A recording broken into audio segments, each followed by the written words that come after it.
नमस्कार, आप सभी का बहुत बहुत स्वागत है हेल्दी इंडियन किचन में। आज आपके साथ शेयर कर रहे हैं कि ये एक चीज़ अगर आप अपने आटे में मिलाना शुरू कर दें तो शरीर में किसी भी तरह की कोई भी बीमारी नहीं होगी, ना जोड़ों का दर्द होगा, ना इनडाइजेशन होगा, ना आँखों की रोशनी कमज़ोर होगी और आपका शरीर बहुत हेल्दी होगा। आज का ये वीडियो शुरू करने से पहले एक छोटी सी रिक्वेस्ट आपसे कि वीडियो अच्छा लगे तो उसे नीचे एक बटन है लाइक का, उसे दबा करके वीडियो को लाइक और शेयर ज़रूर कीजिएगा। तो चलिए आज के इस वीडियो को शुरू करते हैं। अगर आप अपने रोज़ के आटे को हेल्दी बना देते हैं तो इससे आपके शरीर में होने वाली बीमारियों का खतरा कई गुना तक कम हो जाता है। तो सबसे पहले आपने क्या लेना है, हमें यहाँ पर इस्तेमाल करनी है सौंफ। जो सौंफ नॉर्मली हम अपने घर में यूज़ करते हैं वही लेनी है। सौंफ में vitamin C, vitamin E, vitamin K, zinc, potassium, magnesium, selenium, iron और फाइबर भरपूर मात्रा में होता है। तो जब हम इसका इस्तेमाल करते हैं तो हमारा डाइजेशन जो है वो बहुत अच्छा होता है, खाना बहुत जल्दी पचता है, कभी भी खट्टी डकारें, ब्लोटिंग का प्रॉब्लम नहीं होता है और साथ में जब हम इसका इस्तेमाल करेंगे तो आंखों की रोशनी भी बढ़ती है। तो इसलिए आपने सबसे पहला इंग्रेडिएंट जो लेना है वो है सौंफ। कितनी इस्तेमाल करनी है, सारी चीज़ों की क्वांटिटी आपको स्क्रीन पर लिखी हुई दिखाई दे जाएगी। आप आराम से एक लिस्ट तैयार कर सकते हैं ताकि आप इसका इस्तेमाल कर सकें। तो यहाँ पर आपने 2 चम्मच सौंफ लेनी है। ये मैं बहुत कम मात्रा में बना रही हूँ, आप चाहें तो ज़्यादा मात्रा में 15 से 20 दिन का एक साथ बना करके रख सकते हैं। तो सिंपली आपने यहाँ पर 2 चम्मच सौंफ लेनी है। अगली जो चीज़ आपने यहाँ पर इस्तेमाल करनी है वो है तिल। सभी के घर में बहुत आसानी से अवेलेबल रहते हैं। तिल जो है कैल्शियम का बहुत अच्छा सोर्स है, इनमें फाइबर भी भरपूर मात्रा में होता है। ये हमें डायबिटीज़ से बचा करके रखते हैं, कैंसर से बचाते हैं, हड्डियों को मजबूत करने का काम करते हैं, आँखों की रोशनी बढ़ाते हैं और अगर शरीर में प्रोटीन की कमी है तो उसको पूरा करते हैं। लेकिन रोज़मर्रा के खाने में हमारे उतना कैल्शियम और प्रोटीन नहीं हो पाता, तो कोशिश कीजिए कि तिल को किसी ना किसी तरीके से अपने खाने में इंक्लूड करें, जिसकी वजह से आजकल जो घुटनों में, जोड़ों में दर्द की दिक्कत रहती है उससे आपको छुटकारा मिले। तो 2 चम्मच यहाँ पर मैं तिल ले रही हूँ। जो भी चीज़ें मैंने इस्तेमाल की हैं उनको आप रेशियो यही रखिएगा, लेकिन ज़्यादा मात्रा में भी ले सकते हैं। तो चलिए अगली चीज़ आपको बताते हैं कि आपने क्या इस्तेमाल करनी है। आजकल डायबिटीज़ की समस्या, जोड़ों के दर्द की दिक्कत, हाई कोलेस्ट्रॉल, वज़न नियंत्रित ना होना, भूख से, डाइजेशन से रिलेटेड दिक्कतें बहुत ज़्यादा हो रही हैं। तो ज़रूर अपने खाने में आप मेथी का सेवन करें। चाहें तो पानी में भिगोकर मेथी को इस्तेमाल करें या इस तरीके से इस्तेमाल करें, आपको बेहद लाभ मिलेंगे। क्या करना है, आपने सिंपली 1 चम्मच मेथी दाना लेना है। छोटी वाली जो मेथी होती है वो इस्तेमाल करनी है आपने। मेथी जो है भरपूर मात्रा में, इसमें ऐसे पोषक तत्व होते हैं, फाइबर होता है जो कि डाइजेशन को बेटर बनाता है, साथ में जोड़ों के दर्द को कम करता है। और जो लोग हमेशा परेशान रहते हैं कि जब भी हम खाना खाते हैं, खाना खाने के बाद हमारे पेट में ब्लोटिंग होती रहती है, तो ऐसे में मेथी आपको बहुत ज़्यादा लाभ देती है। अगली जो चीज़ आपने यहाँ पर इस्तेमाल करनी है वो भी आपको बेहद लाभ देती है और साथ ही साथ जो हमारे नॉर्मल खाने में चीज़ें अवेलेबल नहीं रहती, जिसके लिए हमें मल्टीविटामिन्स लेने पड़ते हैं, उनको पूरा करती है। हम बात कर रहे हैं यहाँ पर अलसी की। इसमें ओमेगा 3 फैटी एसिड्स पाए जाते हैं जो कि नॉर्मल जो हमारा खाना होता है उससे हमें नहीं मिलते हैं। तो इसलिए अलसी का सेवन हमारे लिए बहुत ज़रूरी है। अलसी हमारे खाने को, डाइजेशन को भी मजबूत करती है, खाने को हल्का बनाती है। साथ ही साथ अगर आपकी आंखों की रोशनी कमज़ोर है, हाई कोलेस्ट्रॉल से आप परेशान हैं, हार्ट ब्लॉकेज का प्रॉब्लम है या फिर आपको डायबिटीज़ की समस्या है, तो ऐसे में अलसी का सेवन आपको बेहद लाभ देता है। अलसी उन लोगों के लिए भी काफ़ी ज़्यादा फ़ायदेमंद है जिन्हें अक्सर हमेशा कब्ज़ रहती है, पेट ठीक से साफ़ नहीं होता है, आंतों में गंदगी इकट्ठी रहती है, उन्हें ज़रूर अलसी का सेवन करना चाहिए। ये आपके पेट को साफ़ करने का काम करती है। अगली जो चीज़ आपने यहाँ पर इस्तेमाल करनी है वो है कड़ी पत्ता। अक्सर आने वाले जो भी चीज़ें हैं, मतलब हमारे शरीर में जितने भी बदलाव होते हैं वो हमारे खाने की वजह से होते हैं।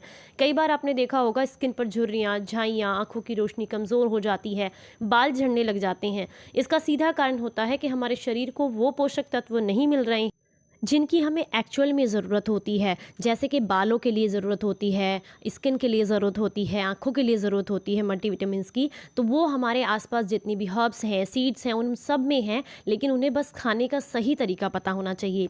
तो यहाँ पर जो हम इस्तेमाल कर रहे हैं कड़ी पत्ता सूखा, इसमें भरपूर मात्रा में कैल्शियम होता है, आयरन होता है, जिंक पाया जाता है और वेनेडियम होता है, जो कि हमारे शरीर को एनर्जी देने के साथ साथ डाइजेशन को इम्प्रूव करता है, साथ में जोड़ों के दर्द में आराम देता है, हमारी स्किन को, खून को साफ करने का काम करता है।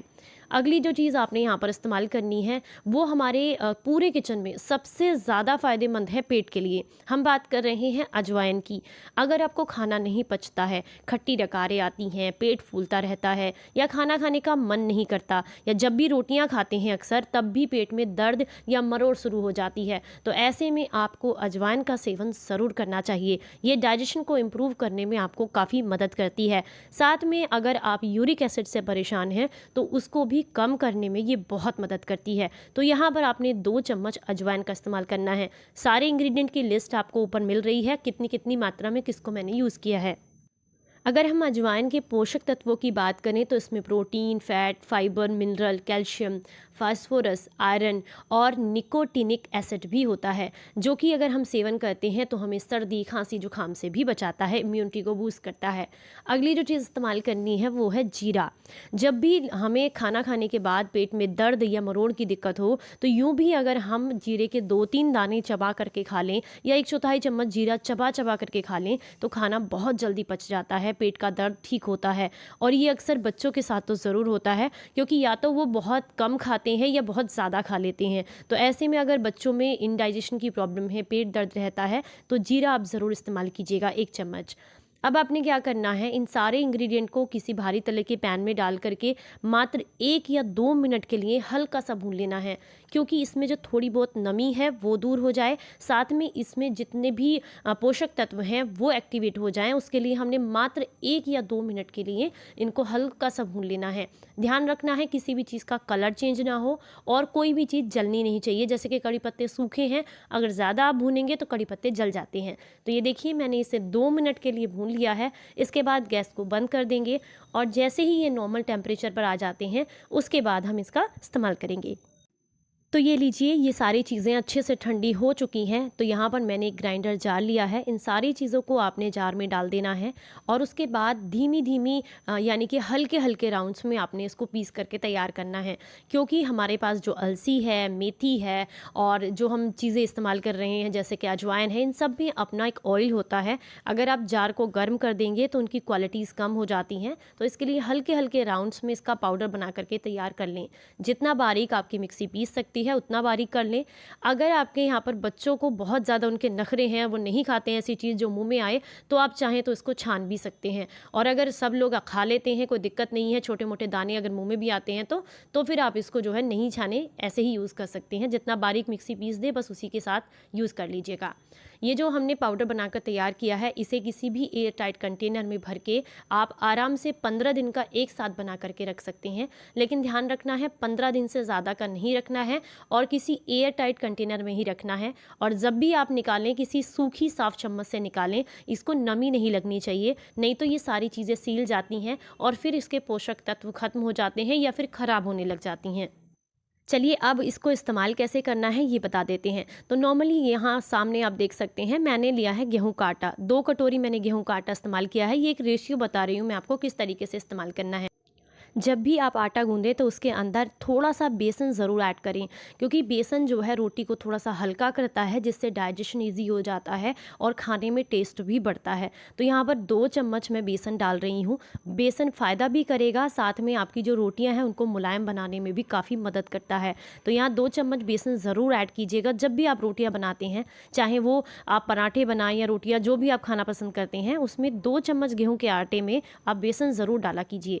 इसके बाद जो हमने पाउडर बना करके तैयार किया है उसका इस्तेमाल करेंगे और आप दिन में 2 बार भी इसको ले सकते हैं। यानी कि मान लीजिए घर में अगर 2 बार रोटियां बनती हैं तो 2 बार भी इस्तेमाल किया जा सकता है। सिंपली आपने क्या करना है, एक चम्मच लेनी है, चम्मच को ऊपर से उंगली की मदद से लेबल कर लीजिएगा और चम्मच में जितना आता है उतना ही अमाउंट आपने इसके अंदर डाल देना है।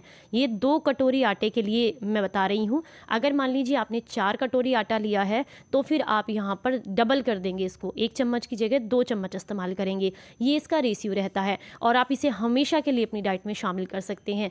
इसके फ़ायदे ये होंगे कि आपको जोड़ों के दर्द की दिक्कत, इनडाइजेशन की दिक्कत, आंखों की कमज़ोरी, वीकनेस, थकान, ये सब आपको नहीं होगी और आप नॉर्मल खाने से ही वो सारे पोषक तत्व ले सकते हैं जो आपको मल्टीविटामिन से मिलते हैं। तो अगर आज की ये जानकारी आपको ज़रा से भी पसंद आई है तो मेरी एक पर्सनल रिक्वेस्ट है कि प्लीज़ वीडियो को लाइक, कमेंट एंड शेयर ज़रूर कीजिएगा और अपने वैल्यूएबल सजेशंस देना कमेंट बॉक्स में बिल्कुल ना भूलें। चलिए फिर मिलते हैं किसी नई जानकारी के साथ, तब तक अपना ख्याल रखें, अपनों का ख्याल रखें और हंसते मुस्कुराते रहें। Stay healthy, stay happy, bye bye.